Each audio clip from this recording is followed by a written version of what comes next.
here, but there is a point why I'm saying this, not just bragging to make you feel jealous, right? So at every concert, she would sing. She would go through her set list, but at every concert she would do these special one-offs, right? Each individual concert, she could personalize it like that. So she would do two surprise songs is what everybody started calling them. And online, there would be a list of which songs she's already done, which songs, she hasn't done yet, right? So you have this list, and what all of us Swifties were doing, right, was on this list, we were making a top 5 of the songs that we wanted to hear, right? And so the top 5 of the surprise songs. And so it just so happened that 2 of my favorite songs by her, a couple of them actually, like 3 or 4, maybe even more, she hadn't done anywhere yet. And then as the concert goes, or as her tour goes on, right? I'm watching the list. I'm watching the list of songs that she does very, very carefully, very patiently, and it turns out that my top 2 songs that I would love to watch her perform, she hadn't done yet. And then I go up to Kansas City on Friday, and while my friend Eric and I were hanging out Friday night during the first of 2 Kansas City concerts she had just re-released her album Speak Now, right? So this is an album from like 2010 or something right around there that she didn't own the rights to. So she re-records it and she re-releases it to the world for us to enjoy. And so we're listening to this, we're hanging out. I'm checking Twitter. I want to know which ones she's done, right? Because let's be honest, if I was one day off of any of the songs on my top 5, you know how heartbreaking that would have been? It's like, come on, I just missed it, right? Well, my buddy Eric and I were hanging out, and I see on Twitter that she does probably my all-time favorite song of hers, Long Live. Okay? So, I mean, just that feeling, right? We're sitting there hanging. I was like, Eric, I don't even know if I want to go anymore, right? Because I am dramatic, okay? I'm just owning it. So it's definitely number 1 on the surprise songs list of the one I wanted to hear. So that sinking feeling, it's like I don't even want to go anymore. But then as I started to get more info, right? Because I'm looking to see what the second song is she's doing. I'm starting to get more info. I find out that she added that song to her set list, and I was like, so she's guaranteed to do it, right? And so I'm freaking out. I'm happy about it. So she added the song to the set list. So we're going to the concert. She sings Long Live, right? It's amazing. I love it. I got a video. Eric took a video of me while we were there, and you'll never see it. And then, so we go through the entire performance, and if you don't know anything about it, she sings for like 3.5 hours straight. No intermission, right? Just time enough to pause and change her outfit, a little costume change. So it's, I think it was the football player J.J. Watt. He's like, it's impressive. He's like, this is an athletic performance, is what it is, right?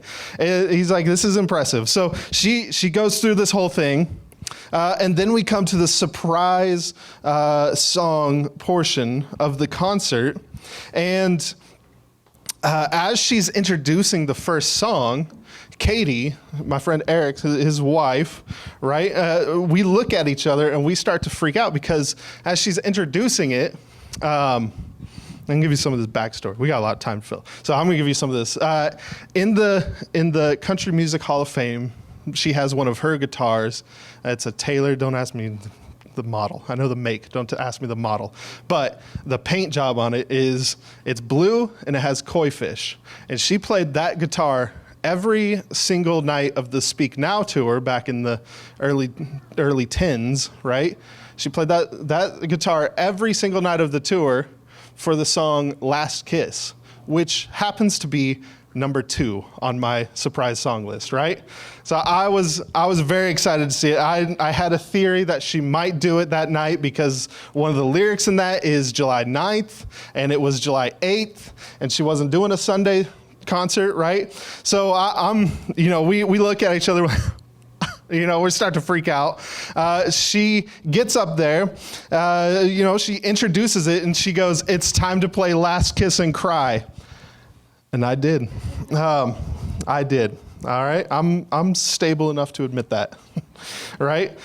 So looking at all the other concerts on the tour, right? Looking at all the other surprise songs that she could have possibly done, the ones that she had already played and the ones that hadn't been played yet, there was probably nowhere else I would have rather been than at that concert, right? Like that was the one. I was happy. I can't complain about anything else in my life ever again, right? So I was happy.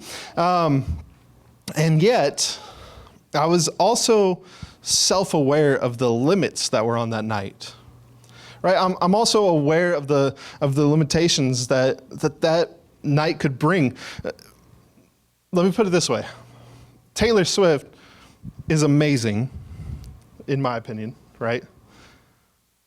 And, objectively, the numbers, right? They don't lie, okay? She's broken all the records.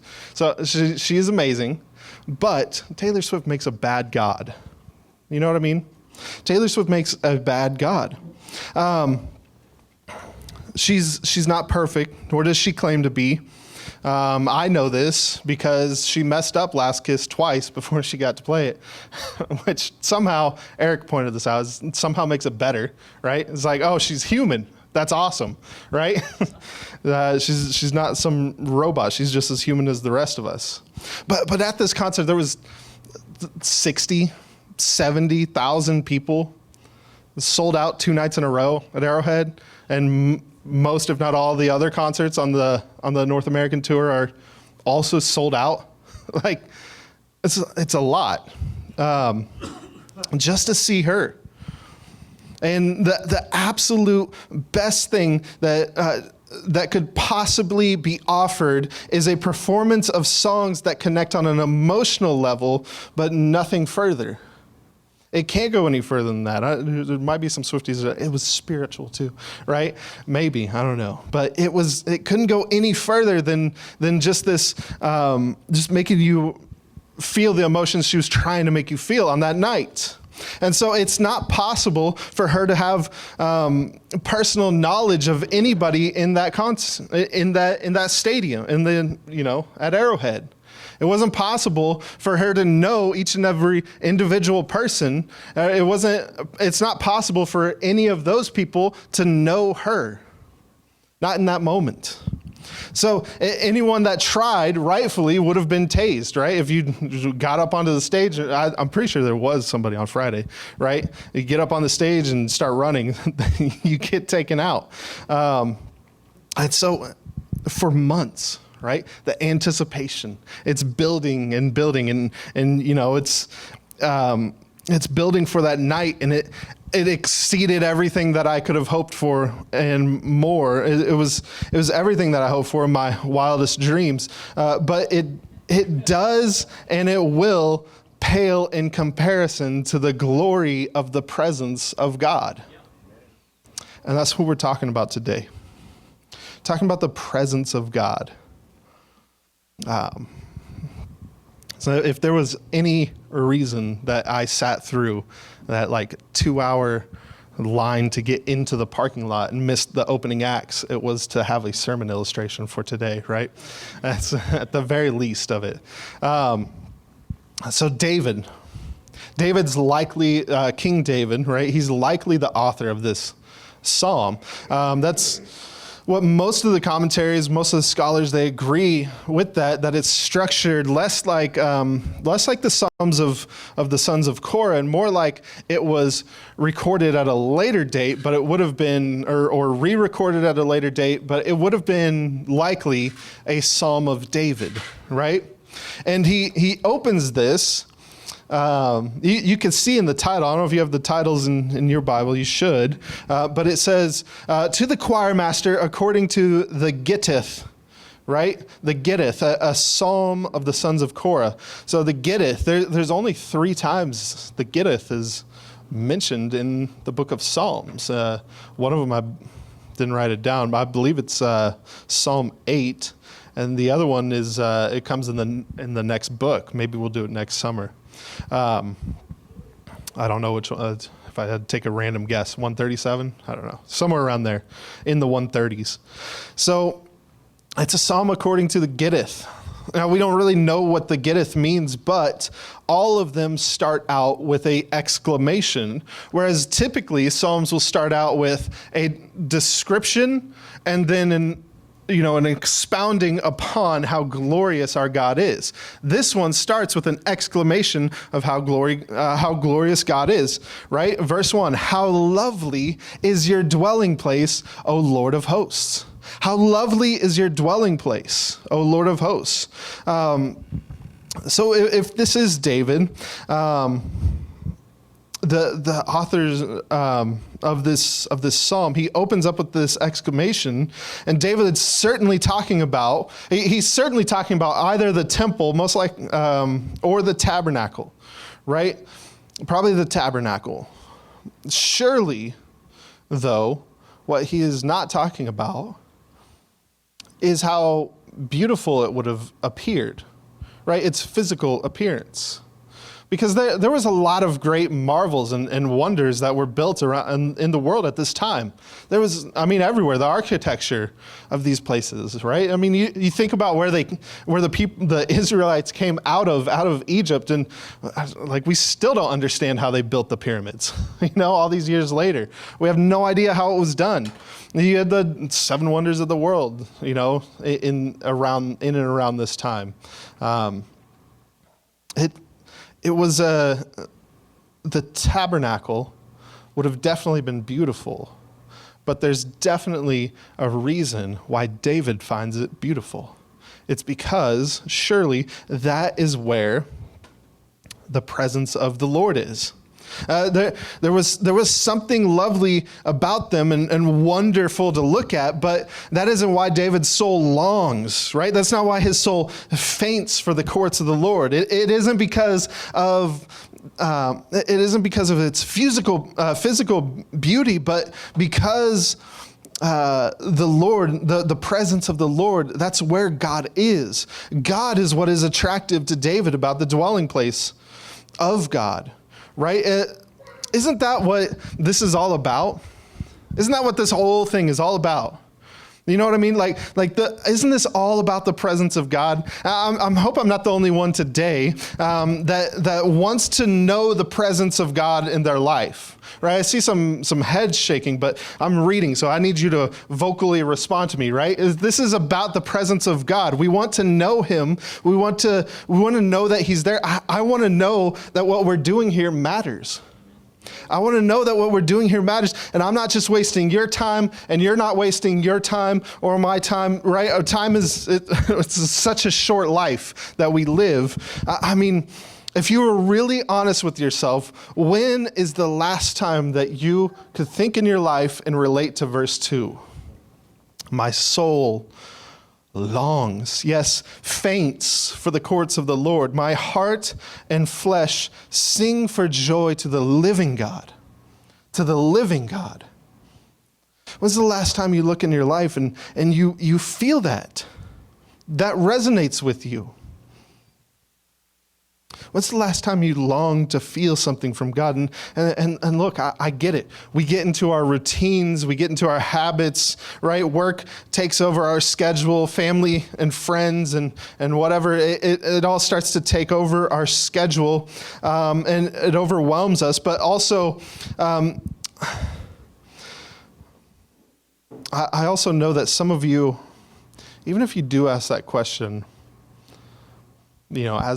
as I'm bringing it up, I wonder if there's some of us that don't even care what the answer is. That's the tragedy of the wrath of God is He gives us over to our apathy.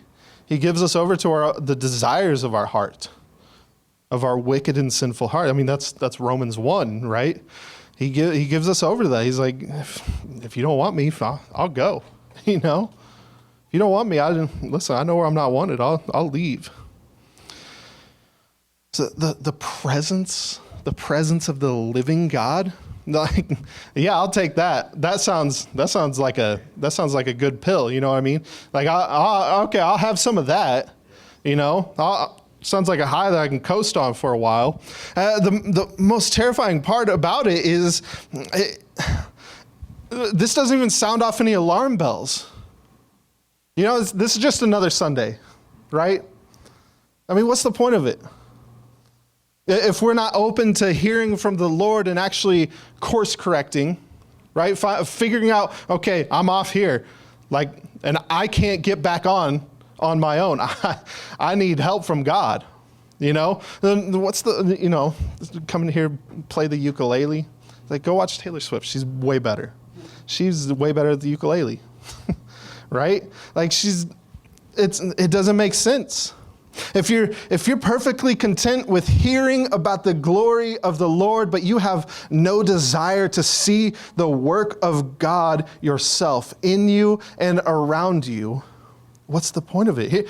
Here in a few short weeks, like a month or so, we're gonna be picking up where we left off in Exodus, right? We went through the 10 Commandments. So we're gonna start back in that, and I'm excited for it, right? I'm giddy. If you can picture that. So in chapter 19, we see God telling Moses to consecrate the people of Israel for 2 days. And on the third day, a trumpet will sound, and Moses is supposed to bring the people out of the camp to meet God, but they're afraid and they stood far off. So, and we see this in Exodus chapter 20. I don't have a page number for you, I'm sorry. But Exodus chapter 20 says this in verse 18. Now when all the people saw the thunder and the flashes of lightning and the sound of the trumpet and the mountain smoking, the people were afraid and trembled, and they stood far off and said to Moses, "You speak to us and we will listen, but do not let God speak to us, lest we die." Moses said to the people, "Do not fear, for God has come to test you, that the fear of him may be before you, that you may not sin." The people stood far off while Moses drew near to the thick darkness where God was. Right, so the people of God, think about that first. That's their name, the people of God. That's what they're referred to in the Old Testament as. The people of God are too afraid to meet him. They're too afraid to meet him. They stand far off. They say, "Moses, you go." We remember hearing his voice a few times and we're good, right? Like, "Moses, you go. You tell us what he has to say. We want to hear from you, not from him." That's scary, right? Like we're content with waiting. We're content with diluting, right? We're content with this. We're content with waiting to see what the pastor has to say, right? We're fine with seeing what the people on Facebook think about what's happening in our lives. We're fine with waiting until the next, whatever podcast you listen to, the next YouTuber that puts out something to tell you how to think about the world. We're fine with waiting for a book to read to explain this, but it's like, why would you want that? You have direct access to God, to hear the words that he has recorded in history for you and I, for his church, for his people. And we have a direct line of communication any day, any time of the day or night. You just start talking to God. You can start talking to the one that created all things and upholds all things. Like, that's insane.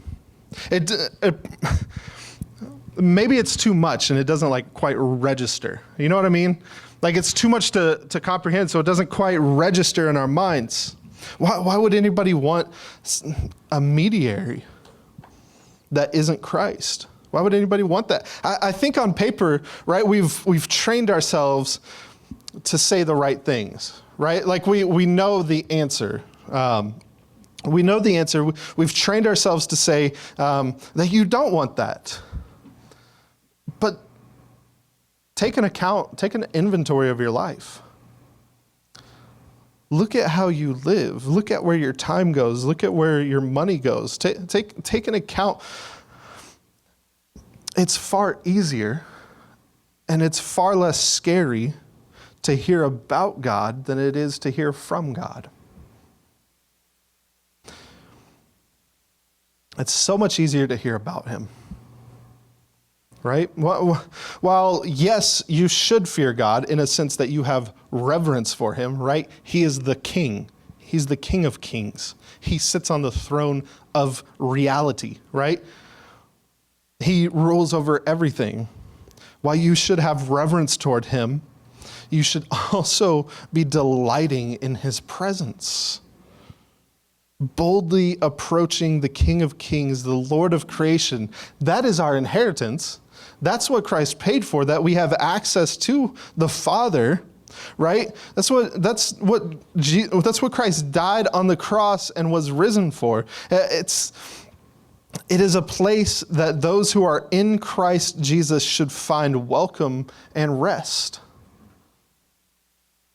Not to be terrified. Look at verse 3. It says this: even the sparrow finds a home, and the swallow a nest for herself, where she may lay her young at your altars, O Lord of hosts, my King and my God.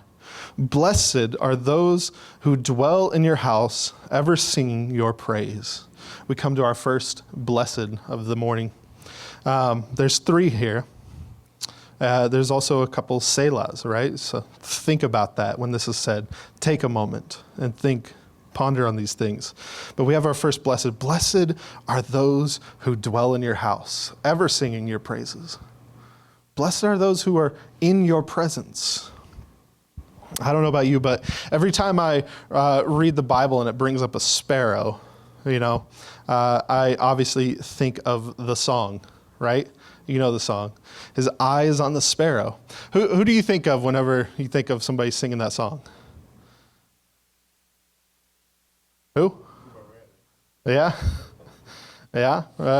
I know one of the last recordings she did in her life, Whitney Houston, this is one of the last recordings she did, was His Eyes on the Sparrow, right? But whenever I think of it, I think there's maybe like 2 people that might Ethel Waters. You remember her? 1975, Ethel Waters, His Eyes on the Sparrow. You go look that up on YouTube later. It sends chills. Every time I listen to it, I was like, whew, I just have to move around in my chair a little bit to feel something.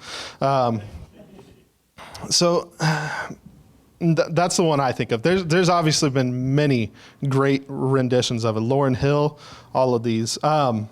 But I think of that song. Do you know the story of that song? You know how that was written? It was written by a lady called Sevilla Martin, right? And she writes this recording of this song. She says, early in the spring of 1905, my husband and I were sojourning in Elmira, New York. We contracted a deep friendship for a couple by the name of Mr. and Mrs. Doolittle, true saints of God. Mrs. Doolittle had been bedridden for nigh 20 years. Her husband was an incurable cripple who had to propel himself to and from his business in a wheelchair. Despite their afflictions, they lived happy Christian lives, bringing inspiration and comfort to all who knew them. One day, while we were visiting the Doolittles, my husband commented on their bright hopefulness and asked them for the secret of it. Mrs. Doolittle's reply was simple. She said, his eye is on the sparrow, and I know he watches me. The beauty of this simple expression of boundless faith gripped the hearts and fired the imagination of Dr. Martin and me. The hymn, his eye is on the sparrow, was the outcome of that experience. I think if you've been around the church for some time, you'll meet people that that struggle, right? That have severe afflictions, medically, physically. And, I remember a few specifically that they were going through cancer, and this time it was gonna take them out. It was their last, it was their last walk, so to say. It was their last few weeks on earth, and just the bright hope that they had. Even though, like Mrs. Doolittle, being bedridden for 20 years, and even though you see them and you're like, listen, I got my top 2 Taylor Swift songs, whatever. Like, I have no right in life to complain. You have every right. You know what I mean? And yet they are hopeful and they're joyful, and you see something in them. I don't know what it is. Like, maybe it's because they're closer to Jesus, right? They're actually meeting him. So this is like a little bit of his holiness is going back through time in their life, and it's rubbing off, right? They're hopeful, they're joyful, even though they're very close to the end of their life on this earth. It's just it's incredible strength, I think. It's incredible strength that someone who has every right to complain and be down about their lot in life, but doesn't, because they have the next and true life in mind. Not that they're always perfect, but sometimes it's astonishing that they have any hope at all. And we look at our second declaration here of those who are blessed in verse 5. It says this: "Blessed are those whose strength is in you, in whose heart are the highways to Zion, as they go through the valley of Baca." Baca is the Hebrew word for weeping, right? So as they go through the valleys of weeping, they make it a place of springs. In the early rain also covers it with pools. They go from strength to strength. Each one appears before God in Zion. So going through the valley of weeping, right? They're passing through the valley of weeping, and they become stronger and stronger. They're gaining in strength as they walk. The presence of God, right? This reminds me almost of Psalm 23. You remember Psalm 23? Though I walk through the valley of shadow of death, I'm not going to fear any evil because God is with me. He prepares a table for me, right? He provides for me. So even though they're passing through valleys of weeping, probably desolate, dry places, the Lord provides his rain. They're being turned into springs of joy provided by the Lord. So God, he's providing, but David shows us the need to continue in prayer, in times of strength as well as in times of weakness, in times of weeping. So look at how he ends this thought here in verse 8. It says this: "O Lord, God of hosts, hear my prayer.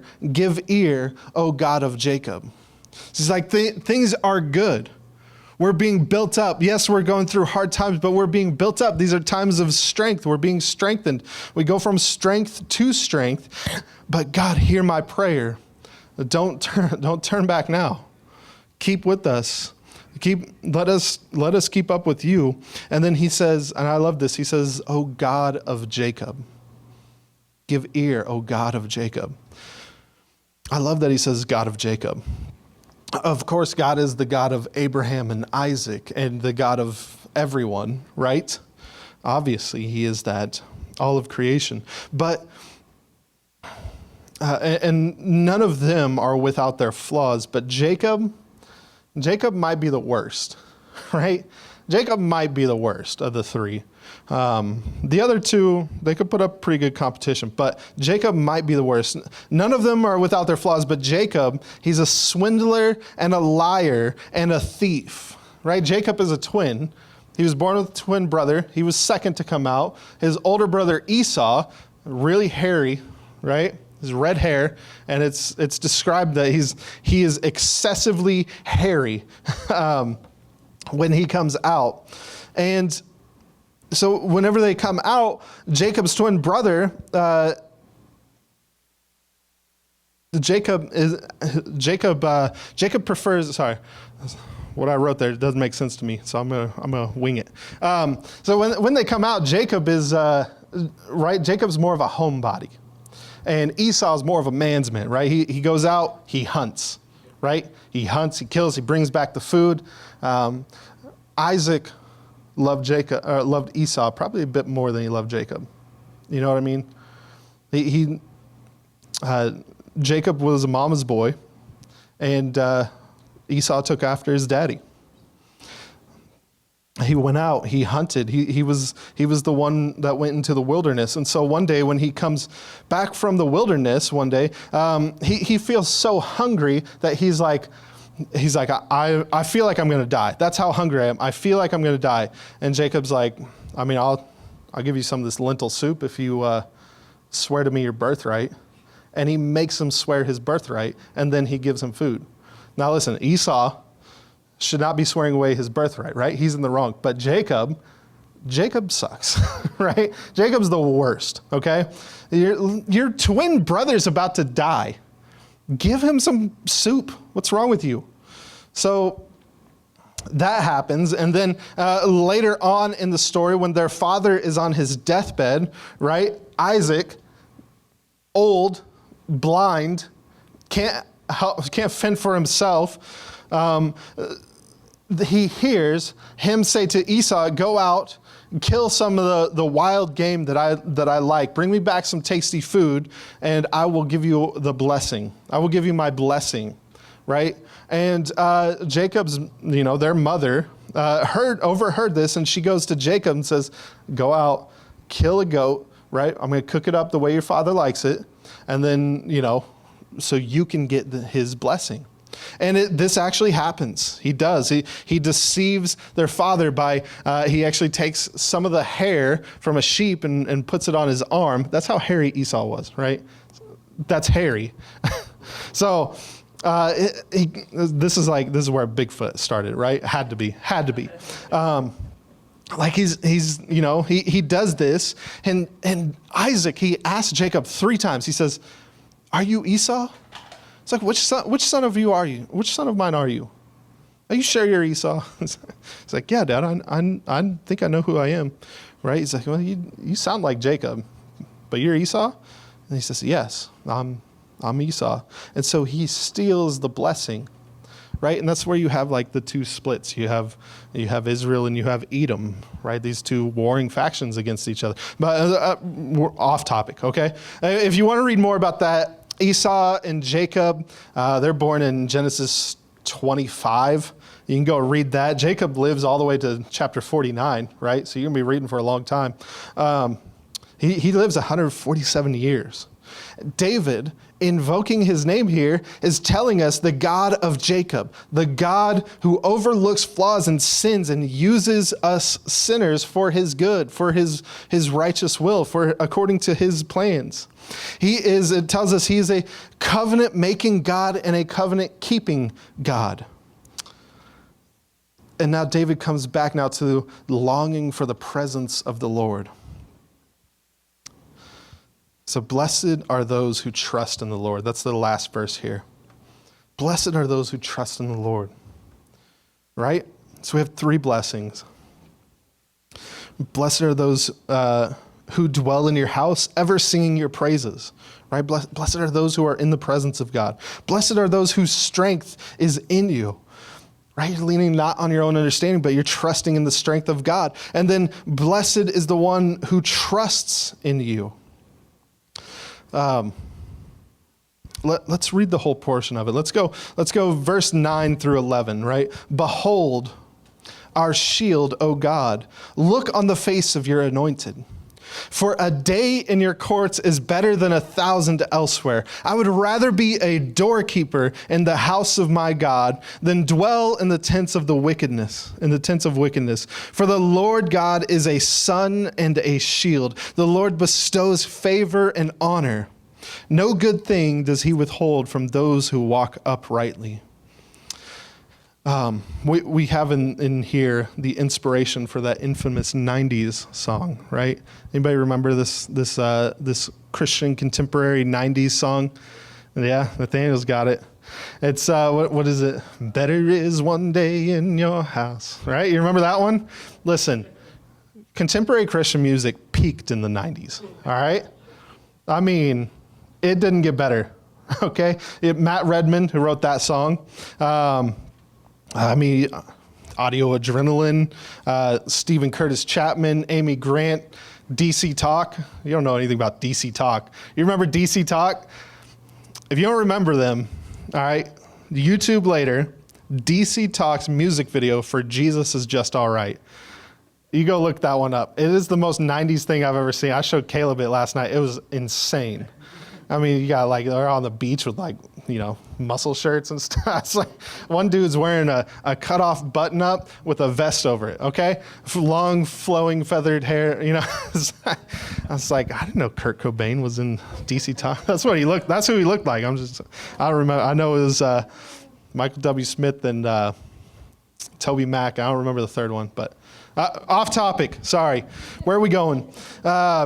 David, right? He takes this a step further. It's not just a day, right? More than a day, right? The king that no other king in Israel's history would ever match up to, says that he would gladly serve in a lowly place as long as he gets to be in the presence of God.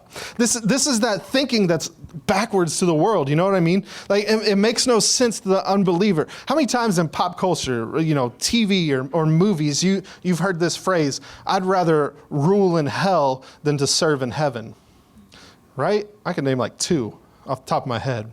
I'd rather rule in hell than serve in heaven. If you treasure material and power and money, right? If you love the gifts of God that he gives you, but you never learned the love of God, to love God himself, that would make sense. But if your desire is God himself, whatever you can do, it's whatever I can do, God. It's whatever I can do. Just give me some lowly job. I will gladly serve you as long as I can be in your presence. I don't care what it is. What are you looking for? A doorkeeper? I can do that, right? I can be a doorkeeper. I don't even care if the job doesn't make sense. God, just let me be in your presence. Give me something pointless like a elevator operator, right? It's just let me be there with you. It's whatever I can do, God, to be in your presence. I just want to be near you. I just want to know you. And it worries me sometimes because, right, I look around and I look at my life and I see people who are faithful, but I wonder sometimes, is there a hunger? Is there a hunger for the word? Are we just content to sit back in the camp and watch from afar and know about God, but not actually know God? Are we content with that? I think what it comes down to is this final blessing, because it always comes down to this in any relationship, right?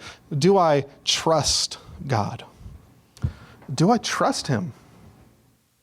It's scary. It's scary to trust God, right? Do I actually trust him? Am I actively trusting in him, or am I just trusting in the things I know about him? There's a difference. There's a difference in these things. Am I just trusting in the things that I know about him, or do I actually trust in him? Because if I stick to the facts, right? If I just stick to the facts, then I know, then I can play it safe. Then I can play it safe. I don't have to worry about any, external being in my life. I can know about what God did in history. I think this was what Chase was talking about a couple weeks ago when he brought up Nietzsche saying God is dead. We've killed him. Because functionally in our lives, when we're not trusting in God, yes, you just know about him. You don't actually know him. What's the point? Do I actually trust him, or do I just trust in the facts that I know about him? Am I actively trusting him? Or if I stick to these facts, I can keep my money. I can keep my habits. I can keep my comforts, right? Whatever it is, I can keep certain friendships that I have. I can keep all of these things. If I just stick to these things and I keep God, at arm's length, I can keep all of it.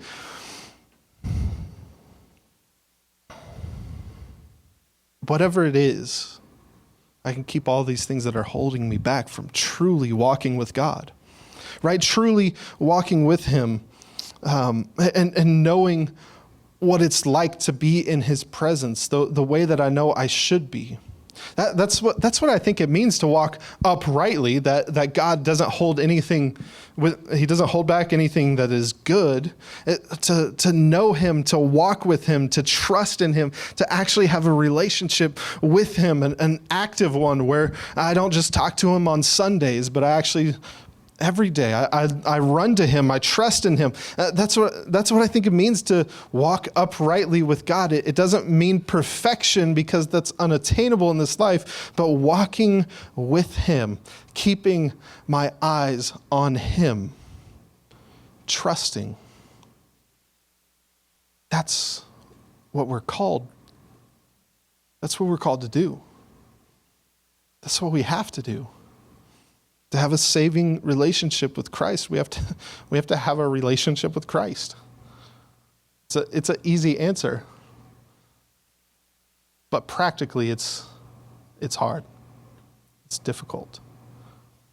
The best way to enter into a relationship with Christ is to pray, and that's actually what we're going to do here now.